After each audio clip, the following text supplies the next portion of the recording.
I would like to Raphael Bull to come here and to give us his conference findings. Take your seats and last feel point comfortable. Of DASICON 2017. Thank you.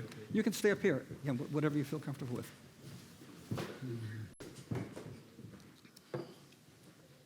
Okay.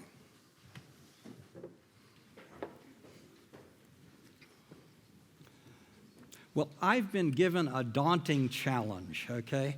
And my challenge is, in 1/2 hour, to summarize the discussion and capture any policy recommendations. So what I'd like to do is kind of go through the discussion. I've divided this into 2 parts. I'll go through the discussion, capture some highlights of the discussion, and capture some policy recommendations. And it may not always be a policy recommendation. A speaker might say, you know, it might be a good idea to do this or do that, and I'll translate it into a policy recommendation that we could consider or not consider. And then the second part is I'd like to tie all, with my own analysis, tie all the dots together and maybe give some meaning to everything and leave you with a nice, neat package. We began with it clear that in the next 5 years, the OSCE will face challenges, both to our core values and to our physical security, both internal and external. And the Austrian chairmanship identified 3 priority areas of concern. They spoke of existing conflicts, they spoke of violent extremism, and they spoke of cybersecurity. And they stressed that central to these areas is building trust and confidence, a recurring theme that we've heard. And they flagged engagement with youth as an important component of strategy. Again, this has been a theme, engagement of youth, or we could turn it into a policy recommendation, okay? And Lamberto Zanier, the Secretary General, expressed concern over the lack of strategic engagement between Western institutions and Russia. But we're trying to do that, and we're doing the best we can under the circumstances. And he made 2 points that could be turned into recommendations. He stressed the need to enhance cooperation between those on the ground and the policy people. This is what Jabba talked about today and what you, Ambassador, talked about. And he also spoke of the important need to engage constituencies such as women and youth again, a recommendation. He stressed the need for the political leaders to invest in long-term issues, and again, a recommendation. Moving to panel 1, that was OSCE in the European security architecture. And there were some important questions raised there. Is the OSCE security architecture stuck in the past? Is it relevant to current or future problems? And what adjustments, if any, need to be made? And there were strengths of the OSCE that were cited. And they included broad membership, comprehensive and cooperative approach, and again, the field presence. And the question was raised, how do we make the OSCE more attractive to invest in? I'm not saying we got the answers, but the questions were raised. The roles of the EU and NATO in European security architecture were discussed, and our Russian colleague raised a number of issues, including the need for, or perceived need for, an international legal basis, which we've heard, that OSCE officials should be international civil servants to some degree or less degree. And he also suggested perhaps that OSCE decisions should have international legal status ratified by the participating states.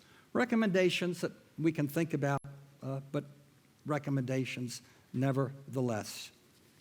And he noted that the OSCE lacked the teeth to implement its decisions. Our Russian colleague stressed that the OSCE needs to include and not exclude Russia, that Russia is a player. Paul Heyman stressed the importance of prosperity and its link to stability and security, and with the implication being that more emphasis should be made on the second basket and economic issues. Panel 2 dealt with current conflicts in the Ukraine. And Martin Seidel noted that the Minsk process provides a sound structure to contain, manage, and solve the conflict, or at least to lower or lessen its impact. Sergei suggested, again we heard listen to the people today, the need to listen to the people in the region and consider their viewpoints. He also warned against identifying Russian policy exclusively with that of Mr. Putin. Roger Robinson provided a very thought-provoking talk, and he warned of the trend by some nations to use or misuse the international economic and financial system to advance strategic goals, a kind of economic hybrid warfare.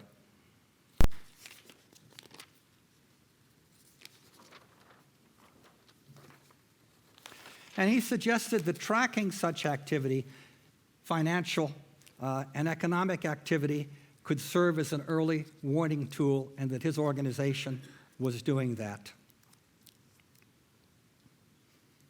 Panel 3 talked about shrinking democratic space. And Melanie Sully stressed that countries are largely concerned about their image, and she offered 3 recommendations. She suggested that the OSCE do more to praise nations when progress is being made, suggested that participating states avoid being overly critical of nations who are not perfect. Kind of reminds us of the analogy, if you live in glass houses, don't throw stones. And she noted that nobody is perfect. And she suggested leveraging soft diplomacy specifically through conferences and engaging youth. And again, we hear it again, listen to the populations and their concerns. Matthias Berman stressed about journalists that they were under attack in many countries, and particularly women journalists, and that the risk to journalism in war zones had increased because journalists were no longer needed to bring the news out of the area.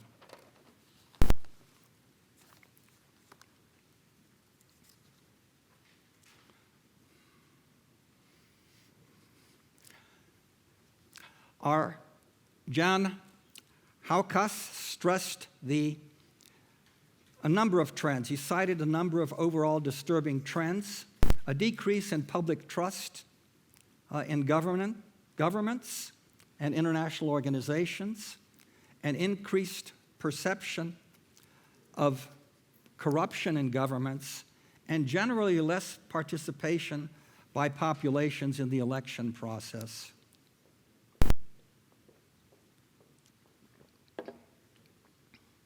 Melanie noted that when we seek to promote democratic principles, we need a certain amount of flexibility to adopt to their cultural context and not just preach our way of life. The issue again of engaging youth was emphasized, promoting youth parties, build the capacity of young policy advisors, which we also heard on our panel. And the benefits of implementing changes at times through quiet diplomacy were stressed as well. Melanie returned to the issue of economic security, the feeling that living standards are not getting better, and suggested that this is the greatest challenge that 20th century democracy faces. Panel number 4 on countering violent extremism. Peter Neumann suggested and noted that addressing violent conflict is core to the OSCE, and violent extremism is core to violent conflict. Raza from the OSCE Secretariat made a number of suggestions, which included the need for a public awareness campaign to challenge popular stereotypes of migrants, the need to develop counter narratives, the need for training courses for youth and for future leaders, and the need to mainstream women in countering violent extremism. Peter Neumann stressed that in countering violent extremism, we needed a multifaceted, adaptable approach, that one size did not fit all. And Raza specifically said or suggested that the OSCE address the issue of radicalization in prisons. Our speaker from the European Parliament suggested that the OSCE needs to do more on the area of disarmament, very concrete recommendation, and suggested a fresh look at the CFE treaty in this regard.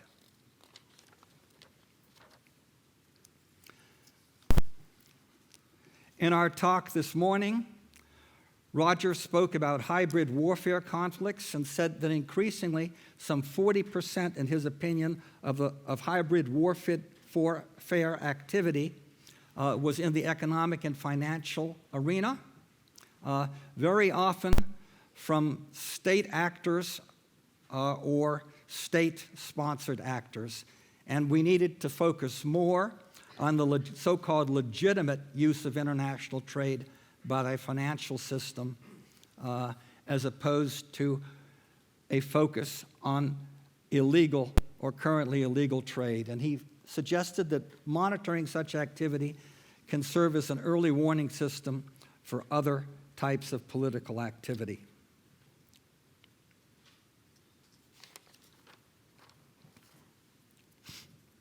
Sanjay Goel, cyber forensic expert, noted that a big weakness that we experience today is being unable to detect or attribute with certainty the source of attacks, of cyber attacks. He said 100% attribution is not really possible. And what is important is that we reach consensus on an acceptable level of attribution. And he gave me 3 points summarizing to make it easier for me. He says cybersecurity has moved from the perimeter to the core, which it means from kind of a peripheral issue to a central issue with a possibility or potential for large-scale damage. He said a major weakness here in the system is attribution,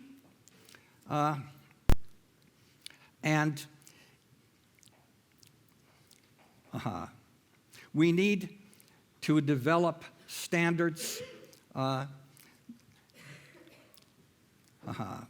We need to develop standards for an acceptable. We need an acceptable level of proof or certainty for developing attribution. We needed standards for this.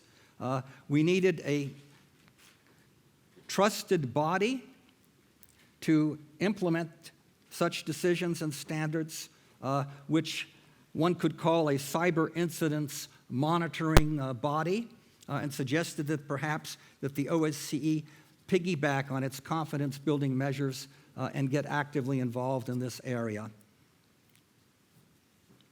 And he also suggested that the cyber arms race needs to be slowed down through mutual trust and deterrence.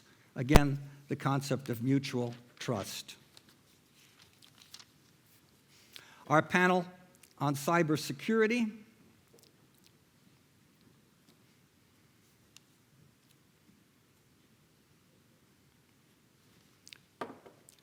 well, obviously they noted the importance of cybersecurity, but they stated that cybersecurity had become de facto the fifth domain of warfare.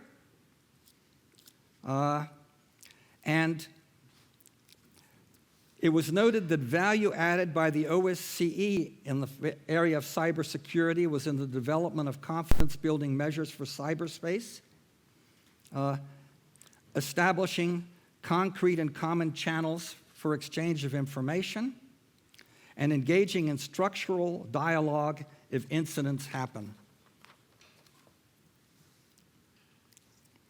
And in the area of cybersecurity, it was noted that the OSCE is a cyber bridge between eastern and western states, and this seems to be filling a vacuum that nobody else fills. Chelsea from NATO stressed the importance of getting policies right.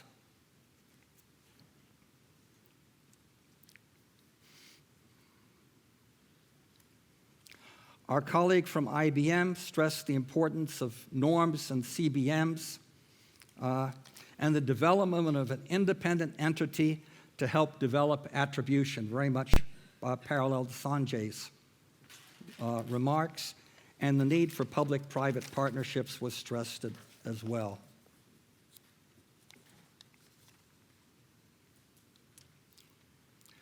The danger that was pointed out in this whole area is that of escalation in the wake of a cyber event. And it was stressed the importance of building mechanisms of communication and information exchange and attribution when events take place.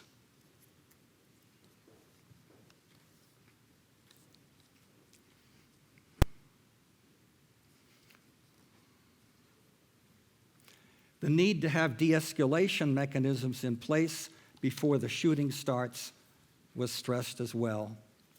In the area of energy security, there were a number of challenges identified by Michael Rule, our NATO panelist: geopolitics of energy as a foreign policy tool, increasing dependence on energy, and the fear of the consumer being victimized, infrastructure vulnerability.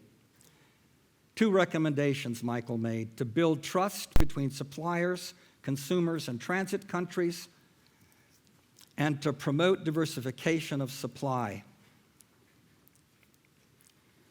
and the exchange of best practices on infrastructure protection, energy infrastructure protection. Training here was very important. Again, an area where the OSCE can be very active.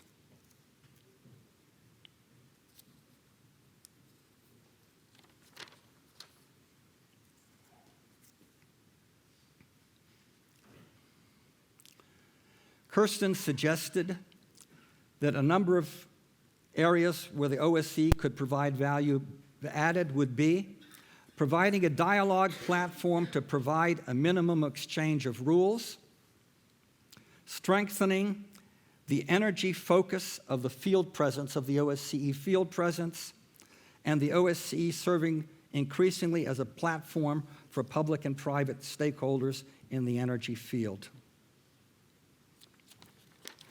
The need for training was increasingly stressed.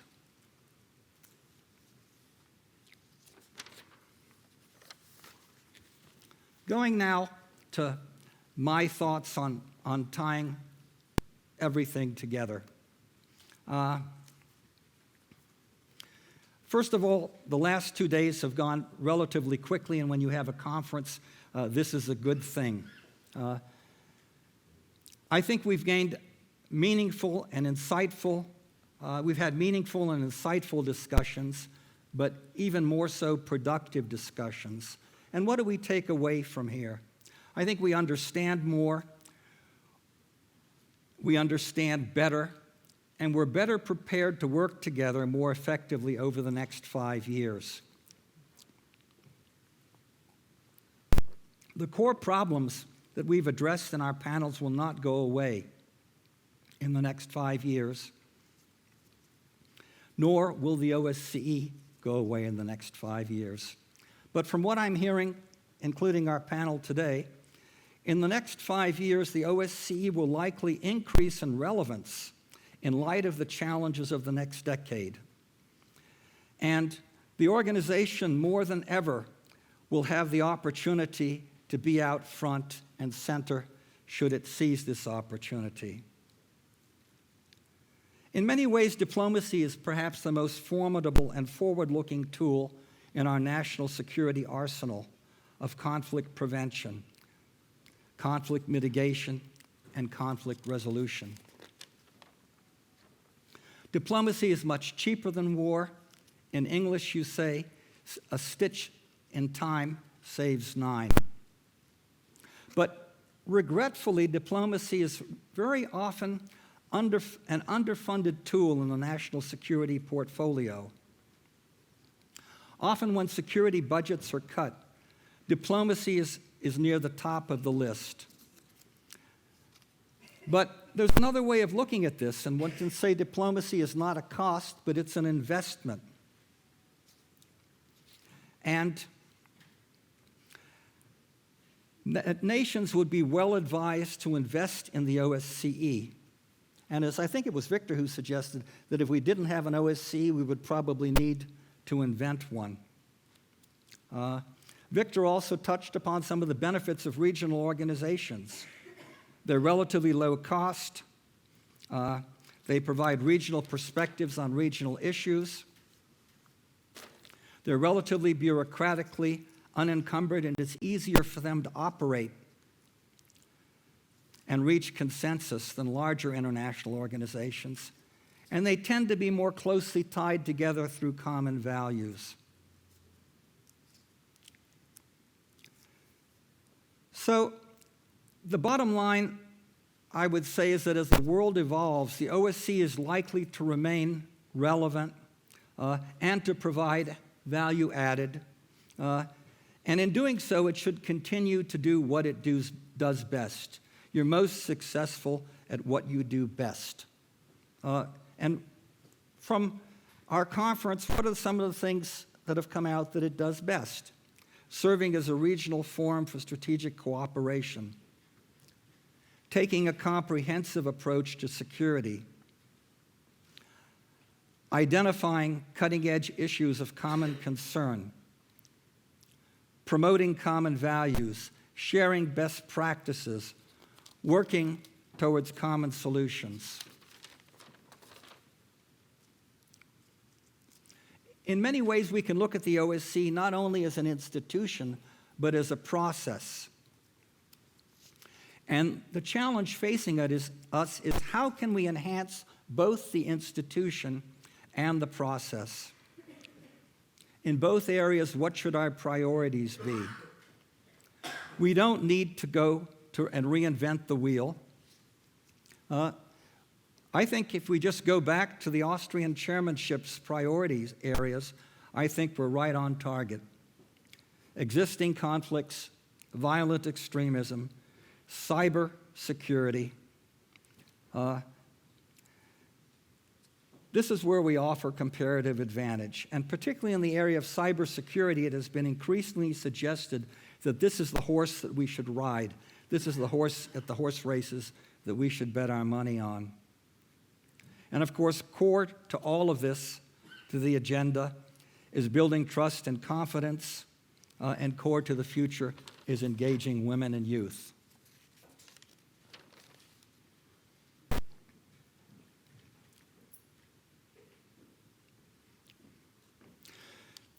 Flexibility, a rapid response team or capability was stressed. I would suggest to be effective, the OSCE must be able to maintain flexibility. It must be able to maintain and implement a rapid response capability. I think we talked about that the organization might benefit from better institutionalized feedback from the bottom to the top, from the field mission to the policy level.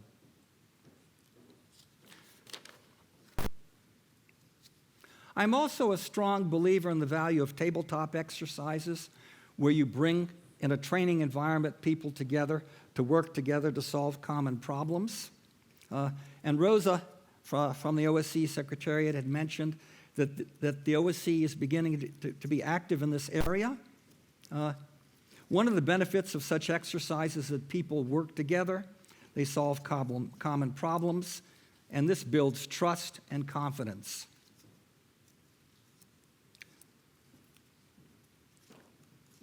And finally, the problem of security cannot be viewed in a vacuum.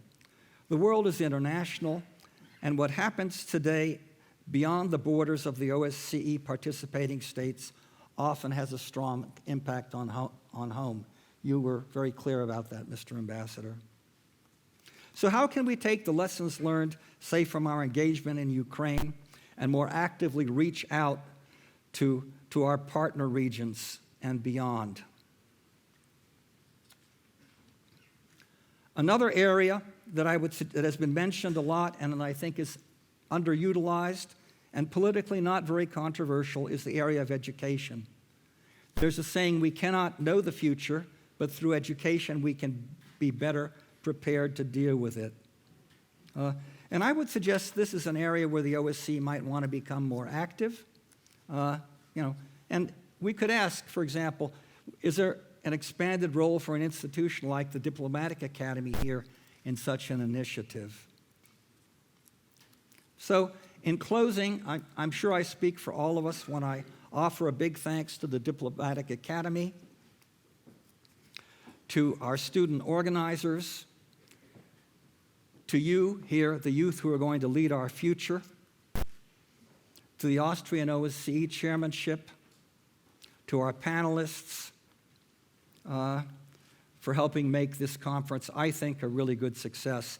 And when you have on a Saturday afternoon at close to 5 o'clock, a room as full as this is, I think, a major accomplishment. So thank you very much, and let me hand over the floor to Hannes.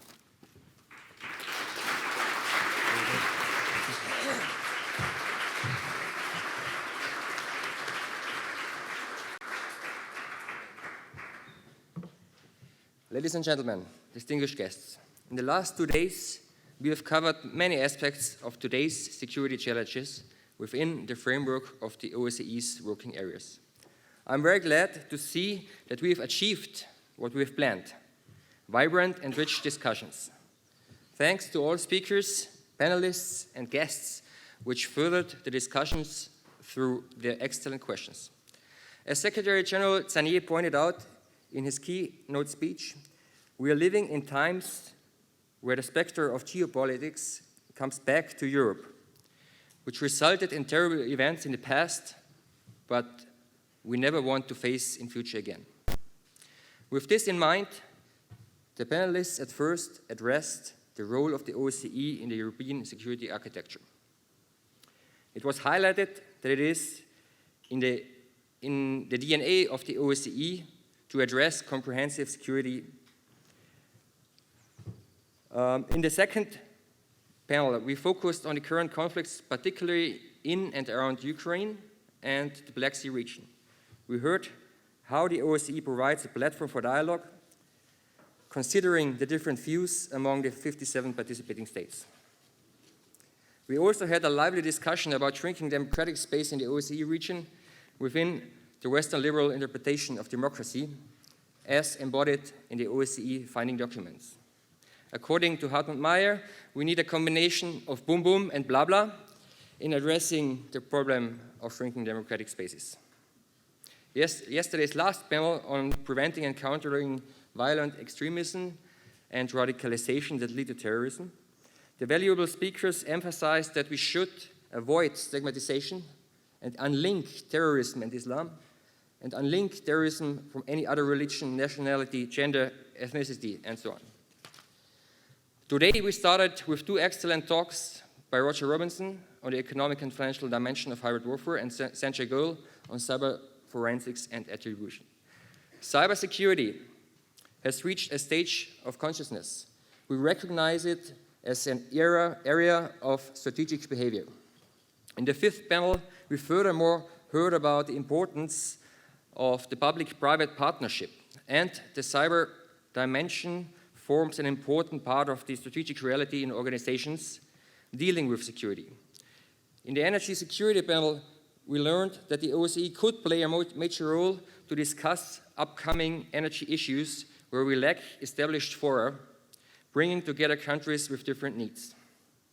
In the last panel, given the profile of the speakers, we have heard some truly valuable points regarding the future of the OSCE, especially the legal personality and the political will of the participating states, as well as the civil society. All 3 constitute most important elements that empower the institution in the future. Lastly, Raphael Pearl gave the conference findings. This has been a really tough task to do, a job to do, and we truly appreciate that you agreed to take on this task in the first place.